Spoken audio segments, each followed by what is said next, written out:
Welcome to the deep dive. Today, we are strapping on our medieval walking shoes and taking a purposeful step off the royal road. We are. We're moving past the big narratives of kings and crusades and landing, well, squarely in the mud and the complexity of a single medieval English village. And our mission today is, I think, really critical. For centuries, traditional history has just fixated on the manor. Right, that top-down relationship, the lord and the peasant. Exactly. But we're setting that aside to explore the much more immediate and, frankly, often overlooked village aspect. How the villagers actually dealt with each other. We're looking horizontally, not just vertically up to Lord. And the source material we have for this is just incredible. We're talking centuries of court rolls and surveys, and they make a pretty revolutionary argument. They really do. The argument is that the village community itself is actually older, more resilient, and, more fundamental than the manorial system. The manor, in this view, is described as just a landowning and land management grid superimposed on the settlement patterns that were already there. It's just a layer of bureaucracy on top of a real living community. That's it, exactly. And by digging into these granular records, specifically focusing on this thriving English village of Elton, we can uncover the true levers of peasant life. And what we find are these three overlapping, often conflicting criteria for where you stood. Right, it's your legal status, your actual quantifiable economic wealth, and then this other thing, your independent social standing in the village. So our deep dive today is really a shortcut to understanding that medieval life was so much messier than the lawyers wanted you to believe. Far messier. It wasn't about a single title. It was this complex, shifting calculation. And that gets us right to the core tension, the puzzle we need to solve for you. For the medieval peasant, life was this constant, messy negotiation between rigid legal theory What the royal jurists said you were. and the daily customs of the village. So we have to ask, what mattered more? What the law said you were, or how many acres of land and, how many sheep you actually owned. That's the whole game right there. Theory versus reality. It defines the entire period. Okay, so let's unpack this tangle. We should start where the legal system wanted to start, with defining freedom, because Okay. this is where the theory just completely breaks down. Oh, absolutely. The lawyers, they certainly tried to create a neat division. They were drawing very heavily on Roman I tradition. love their absolute categories, They right? did. The leading jurist of the 13th century, this guy Henry de Bracton, he laid down this famous, beautiful, clean principle. Homis homines aut liberi sunt aut servi. All men are either free or servile. Simple. The legal scholars of the time, they really tried to fit the English villain, the standard unfree peasant, into that Roman law concept of a slave. To make it absolute, black and white. And in the courtroom, that legal fiction could be quite potent. But in the village, Well, this is where it gets really interesting. It just didn't work. it failed almost immediately in practice. The English villain was never, ever a slave in the Roman sense. So despite their de jure unfree status, what the law said they were. The reality of just doing business every day took over. Precisely. The customs of the community, they just overrode the legal ideal. They successfully appropriated the core privileges of freedom de facto. So even though they were legally unfree, they were acting like free people in their financial dealing. Absolutely. They were actively buying, selling, bequeathing, inheriting property, including land. Which would have been in direct violation of the theory that the Lord owned them and everything they had. Everything, all their movable goods, their chattels. But the practical need for a stable local economy, for reliable business deals, it just created this structure of local custom that was more powerful than the imported Roman legal theory. So if custom mostly over... Most when the Lord chose to enforce it aggressively. Okay, so say to extract a huge fine or stop someone valuable from leaving the manor. Exactly. For most daily interactions, that legal label might just fade into the background. But the moment you cross the Lord, that label became a very heavy weapon in his arsenal. So the threat was always there, even if daily life was more relaxed. Always. It was a system built on a persistent, inconvenient legal fiction. But how did the villain even get pigeonholed into that unfree category in the first place? Because the sources show their status wasn't always this dismal. That's one of the great historical puzzles, tracing that confusing, almost accidental evolution. If you go back 2 centuries earlier to the Great Doomsday Survey of 1086, Right. the English villain was actually categorized among the free men. They started in the free column. Absolutely. The great legal historian Frederick Maitland called them the meanest of the free. At Doomsday, you had 5 tiers. You had the freemen, the soakmen, then the villains, then the cottars and boarders, and at the very bottom, actual slaves. So what on earth happened between 1086 and 1279 to push the villains so far down that social ladder? Well, you have this really dramatic and sometimes kind of obscure downward slide in the century after Doomsday. It was an era of huge flux, driven by big economic shifts. What kind of shifts? Well, on one hand, the true slaves disappeared. They generally evolved into either manorial servants or into villain tenants themselves. So that was an upward move for them. It was. But at the same time, the status of the villain itself slipped down into the category of the unfree. A pendulum swing. Exactly. Historians call it that. As the population grew and towns expanded, you had new markets that demanded constant, reliable labor, and the lords tightened their grip. So they needed a controllable workforce. And the villain became the primary legal category they could fully control. So they redefined the status to maximize the lord's proprietary rights. You see these really heavy obligations being formalized around the 1180s, 1190s. So if they weren't slaves, but they were unfree, Hmm.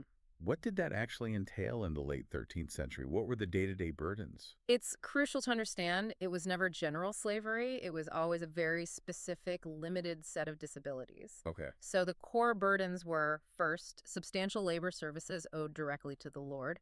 Second, they were subject to this long list of specific fines and fees. And third, they were under the absolute jurisdiction of the lord's manorial courts. But the key distinction is that limitation. They weren't unfree to the world. That is the critical point. As Maitland famously put it, the serf or villain remained a free man in relation to all men other than his lord. So he was only unfree vis-a-vis his own lord. Right.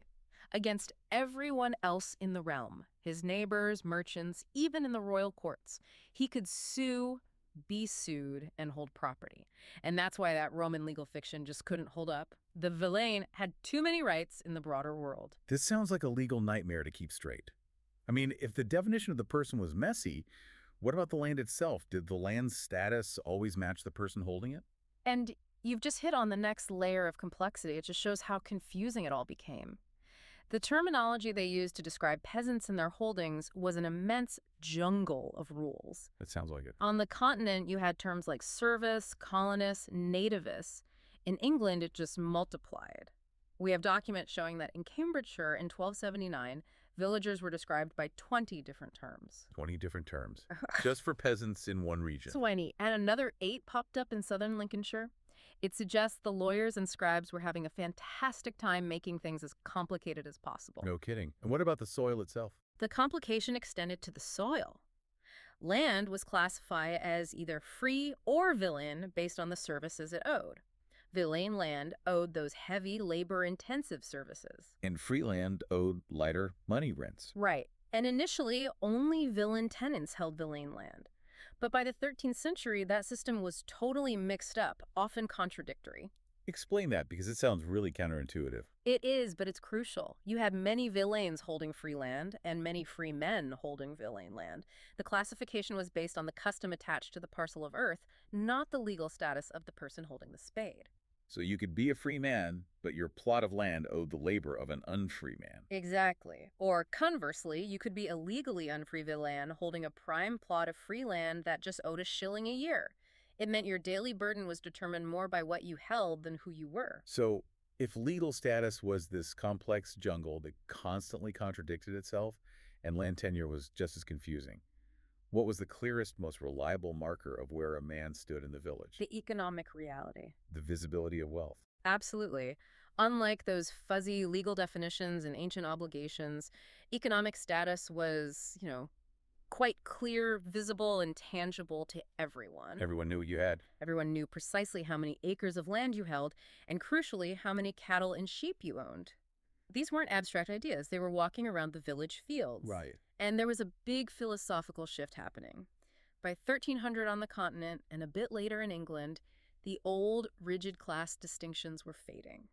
In the daily rhythm of the village, it was a man's economic condition which counted most. This is the practical triumphing over theoretical law. I mean, if I'm the Lord's Reeds or even a neighbor looking for a loan, I'm going to deal with the person who has the resources. Exactly. You strip away the Latin legal jargon, And a rich villain was simply a bigger man in the village. He had more grain, more capital. He was a more important person to deal with for the lord and for his neighbors than some poor free man scraping by on 5 acres.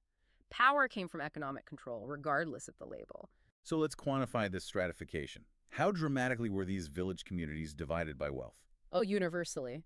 Village society was always stratified into 3 basic economic classes, and these classes cut right across that legal divide of free and unfree. Okay, so what's the first class? First, the lowest class. These are your landless laborers, or people who held too little land to support a family.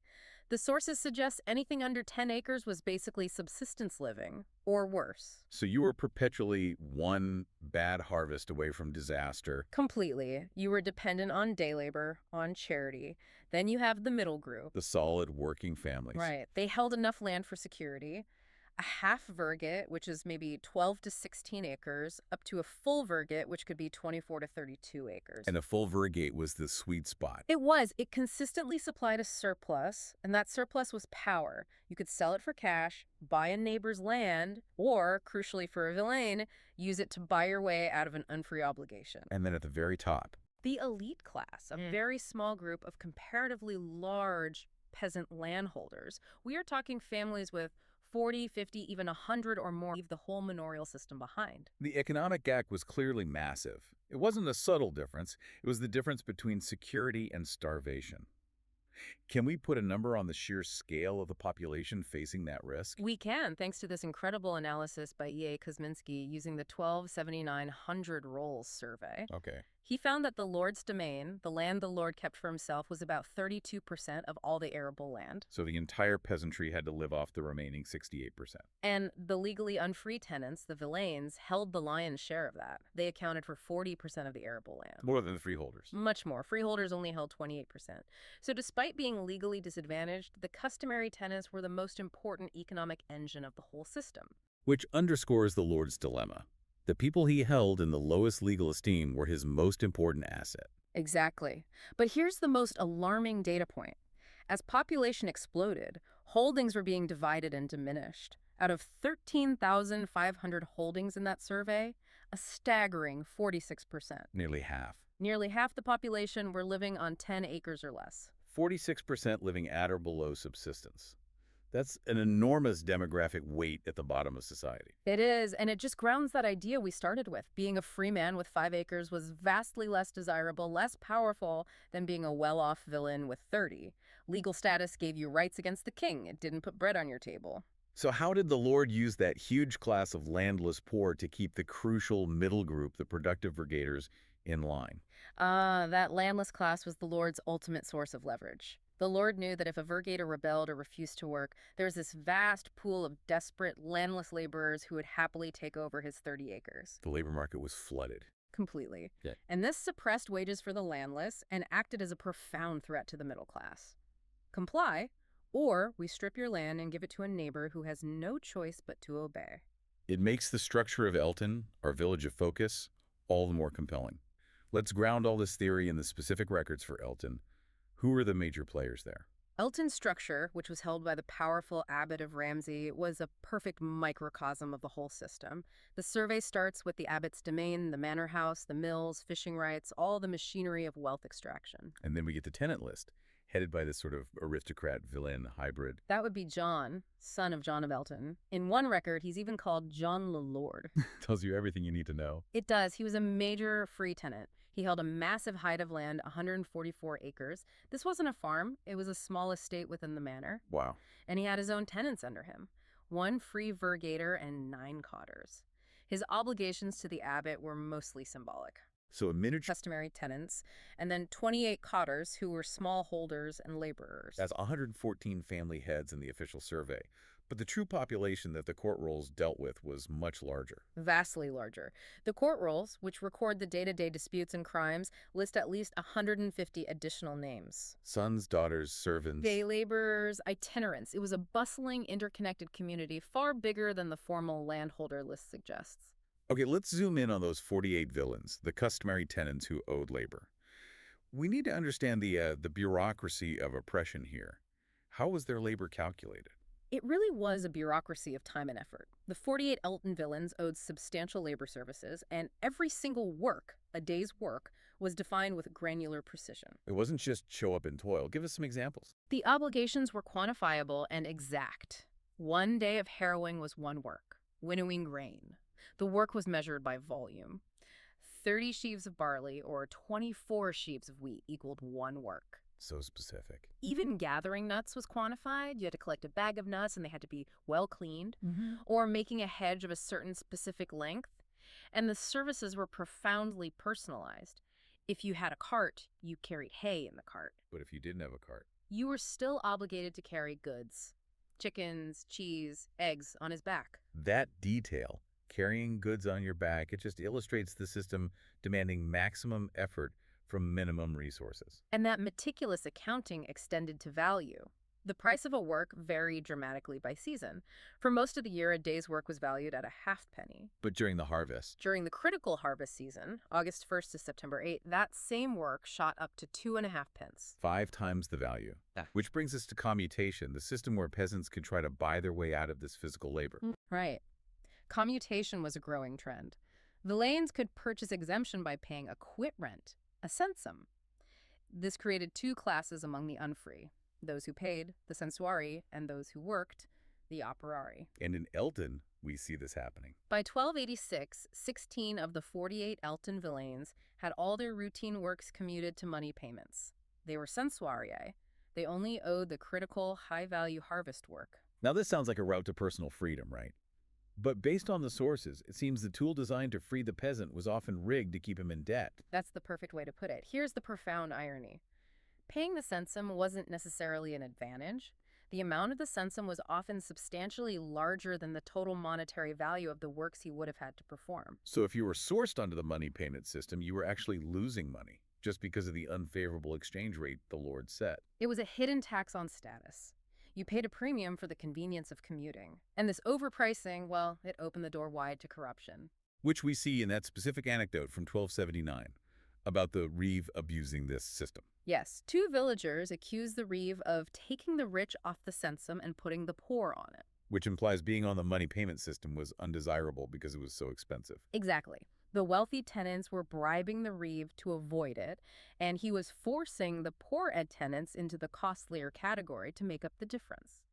So the local reeve could manipulate your classification, turning a legal loophole into a source of bribes. The system was ripe for that kind of extortion. If that was the endemic bribery, the list of legal fees the Lord collected is even more shocking. These fees reveal this stunning, almost proprietary interest in the peasant's very body and bloodlines. Oh, absolutely. Beyond the labor and the censum, the list of special exactions shows just how deep the Lord's control went. Let's start with the minor relics of service. These were often symbolic payments. You had ghoul silver, probably for sheep shearing, ward penny for serving as a watchman, malt silver for the abbot's ale, small, persistent reminders of who was in charge. But the most intrusive fines relate directly to the peasant's body and physical safety. We have to talk about filsting pound and leer white. Filsting pound is fascinating. It seems to have been an insurance premium. Villains paid this fee to protect themselves against corporal punishment or excessive fines in court. So the Lord was running a protection racket. You paid a fee to guarantee your body against arbitrary violence from the Lord himself. It's a powerful illustration of the arbitrary power he held. And then there's leer white. Or ledger white. This was the fine paid if a villain's daughter had sex out of wedlock. A fee levied for the daughter's morality. Or, more accurately, for the Lord's loss of control over her person and her fertility. And then there were the big financially devastating taxes of life, the ones every customary tenant faced. These covered the key moments. First, tallage, a yearly tax. In Elton, it was 8 pence, but elsewhere it was levied at the Lord's will. That phrase, at the Lord's will, must have been terrifying. It must have been. Then gursum, Wow. the entry fine to inherit your family's land, a tax on land transfer. And then heria. Paid upon death, usually the best beast of the deceased. This was a direct tax on the family's chattels. The impact was brutal. Imagine your father dies and the Lord arrives to take your best ox, the one you need for plowing. And often the church took the second best beast. It could destabilize the household at its weakest moment. Precisely. And finally, merchet, paid if the villain's daughter married. Again, the Lord asserting his rights over his unfree population. All of this paints a very clear picture. But the ultimate control, the one that truly defined the unfree, was preventing movement. That was enforced through chevage, a yearly fee to leave the manor. In Elton, it was usually 2 chickens or capons, but the courts were constantly struggling to enforce it. Which brings us to the fantastic, persistent, almost heroic example of John Nolly, the great escape artist. Intractable John Nolly. He was recorded as living outside the Lord's jurisdiction in 1307. The system didn't forget. In 1312, he was arrested and held in the custody of the reeve and beadle until he finds security to make corporeal residence upon the Lord's fee. Corporeal residence. That is a chilling phrase. It's not just about the land, it's about owning the body. And notice the second part of the demand. He must return with his chattels. The Lord owned the man and his movable property. And the battle went on for years. For years. In 1322, the court was still calling for the arrest of John Nolly, a bondman of the Lord who withdraws himself with his chattels. That decade-long pursuit shows just how high the stakes were. This legal complexity and economic stratification. It's all mirrored by this profound sociological change we see in the sources. The rise of surnames. It's a strong indicator that society was getting more complex, more commercial. If you look at an early survey of Elton from around 1160, almost no one has a surname. They're just Walter, Thomas, Ralph. But a century later, it's completely different. What was the catalyst? Surnames became nearly universal because the growing complexity of land tenure and commerce demanded unique identification. You can't run a court if there are 5 different men named John. So where did the names come from? They came from 3 main sources. First, paternal names. Frances, Blundell's, or names that started as son of. Like Johnson, Jameson? Right. Second, occupation or office. These tell us about the village economy. Miller, Smith, shoemaker, dyer, Baxter for baker, Chapman for merchant, and, critically, the name reeve. You said there were a lot of reeves? No fewer than 8 men in the rolls named reeve. 3 of them appeared in the same court session. It shows the office was so prominent it became a permanent family identity. A political dynasty almost. In a way. And the third category was place or origin. Names that told you where they came from, like Warmington, or where they lived in the village. These are fantastic. Ad Pontem at the bridge, in Angelo, in the Nook. And these eventually simplified into modern names like Brooks or Gates. Exactly. And this is where we get the wonderful personalizing detail of the nicknames. You have to appreciate the medieval sense of humor here. Okay, what do we got? You've got Laramie, the hermit, Prudhomme, the wise man, Herring, Saladin, Black Calf. But the unique, truly memorable ones from Elton, the ones that make the records feel so human, Yes. were families named Peppercorn and Mustard. Peppercorn and mustard. Seriously, that sounds less like a medieval manor and more like a spice rack. It really humanizes the records, doesn't it? Yeah. It reminds you, these were people with personalities, with local identities. Maybe the Mustard family lived near the spice vendor, or maybe the original guy had a sharp temperament. It just pulls you out of the dry data and into the vibrant life of the village. Yeah. So let's talk about how those specialized economic activities played out. Well, we see clear evidence of it. The cotters with little land often had craft skills. Comber, dyer, shepherd. But the lord's monopolies ensured the most lucrative trades were tightly controlled and monetized. The miller's the classic example, right? Always. And Elton had 2 grist mills. The miller was notorious. Chaucer famously wrote of the miller having a thumb of gold, implying constant theft. And the Elton records confirm this reputation. They do. One miller was fired in 1300 for letting strangers cross without paying toll in exchange for a gift. The mill was a powerful economic choke point, and the people running it were always under scrutiny. And the lord also controlled baking. Owned the ovens. 2 bakers farmed the communal ovens for a fixed rent. One of them, Henry Smith, paid 33 shillings 4 pence a year, a huge sum. Other tradesmen had to pay for the right to operate. Butchers paid 2 capons a year just for exercising the office. The sources also profile this rising individual, the merchant Robert Chapman. Yes.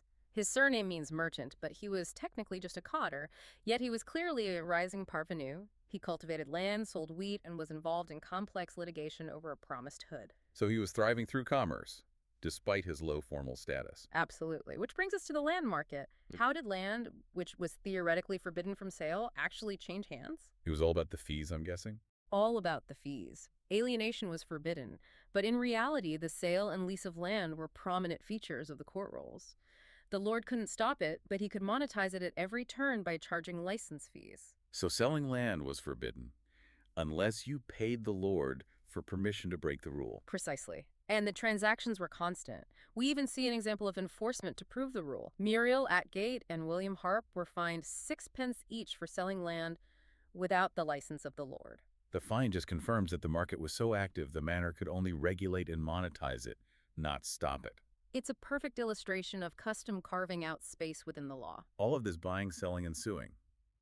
It leads us to the sociology of the village, the social standing. Who actually ran Elton day to day? The village ran itself through local semi-elective offices. The reeves, the beadle, jurors, ale tasters. These were positions of high responsibility, served under oath, and chosen by the villagers. But this local power was anything but democratic. Not at all. It was highly centralized. We identified over 200 families in Elton, but only 49 of them ever provided an official. And it gets even more concentrated than that. And more, only 8 families, just 3.5% of the households, filled well over half the terms of office. This tiny handful of families, the Angelos, the Gamels, the Childs, the Reeves, they formed an entrenched elite. And the crucial point is, this elite wasn't made up of the free men. No. Most of these office holders were the well-off unfree, the villain vergators. It demonstrates unequivocally that local power was concentrated among the richest customary tenants. Wealth and leadership completely trumped the stigma of unfree status. And what's fascinating here is the stark pattern of their behavior. They weren't just pillars of the community. They were often the village troublemakers. The record suggests status gave them a certain immunity, or at least a willingness to engage in conflict. These same office-holding families show up all over the court rolls for quarrels, litigation, infractions, and acts of violence. So power bred a sense of entitlement. It seems so. Look at the specifics. Alexander Tate Cross, a 4-time juror and a reeve, was fined because he badly beat a fellow villager. They were subtle. Not at all.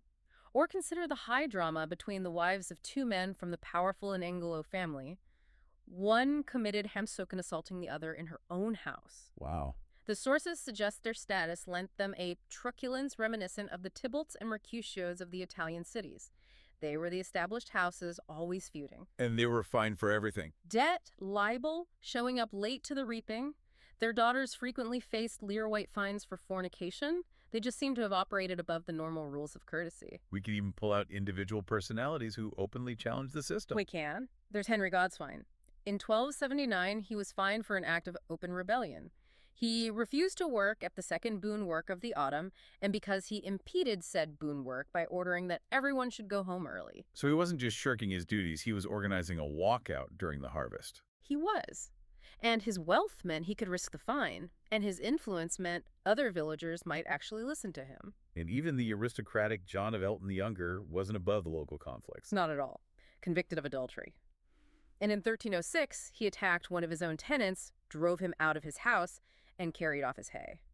Wealth and power translated into an ability to act violently and just pay the fine. And what about those outside the formal structure, the landless, the eccentrics? The village had to manage its social fringe. You see individuals like Thomas Chapman described as partly a lunatic, and the court basically tells his father to control him. Mental illness was a communal problem. And the outsiders, the strangers. They were seen as a physical threat. Villagers were frequently fined for harboring them to the terror of the villagers, suggesting a real fear of vagabonds and crime. This environment of conflict and concentrated power brings us to this remarkable moment in the sources, a rare glimpse into actual peasant dialogue.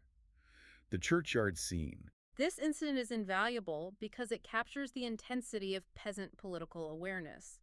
The court rules are usually so dry, but this 1322 incident captures a real conversation. Involving 3 elite villagers confronting the reeve, Michael Reeve. And they confronted him with what the record calls most base words, publicly accusing him of deep systemic corruption. And these were specific, detailed accusations. Incredibly specific. They claimed he reaped his own grain using the abbot's boon works and plowed his own land with the village's communal plows, a classic form of revive corruption. And they revived that bribery accusation about commutation. Let's clarify this for the listener because the details can be confusing. Right. The core political accusation is consistent over the years, even if the mechanics shift slightly. The villagers accused Michael Reeve of taking bribes from the rich to manipulate the commutation system. To their own advantage. Yes. Whether the poor were forced onto the more expensive money payment or the more burdensome labor service, the central charge is the same. The wealthy were bribing the reeve to get the better deal, leaving the poorest villagers to carry the heaviest burden, be it financial or physical. It shows this highly charged, politically astute atmosphere. The villagers knew exactly how the system could be gamed, and they weren't afraid to call out the powerful reeve in a public space. It demonstrates critical thinking, public opinion. Michael sued them for libel and won, but the key point is that the exchange happened. It proves the peasantry engaged in detailed, hostile political debate. So our journey through Elton shows that the medieval village was anything but simple or homogeneous. It was a place of high stakes, shifting legal identity, intense economic stratification, and concentrated political power that constantly led to conflict. We started by asking what mattered more, legal status or economic wealth. And the sources show that by the late 13th century, the internal politics and economics of the village, who was who and who had how much, were arguably far more important in daily life than the distant decrees of the lord or the king. The powerful villain elite, the unfree rich, they controlled the village. They held the reins of local justice. They defined local reality. Which leaves us with this final provocative thought for you, the learner. If legal status was so often irrelevant and wealth dictated power, what enduring systemic mechanisms did these dominant, unfree families, in Angelos, the Gamels, the Reeves, put in place to ensure that the village elite, once established, could maintain its tight grip on office, wealth, and influence for generations to come? Was it just money, or did they use their control of local offices to stack the deck through marriage, credit, and judicial influence? Something to mull on as you consider the roots of social mobility and power, medieval style. Thank you for joining us in the deep dive.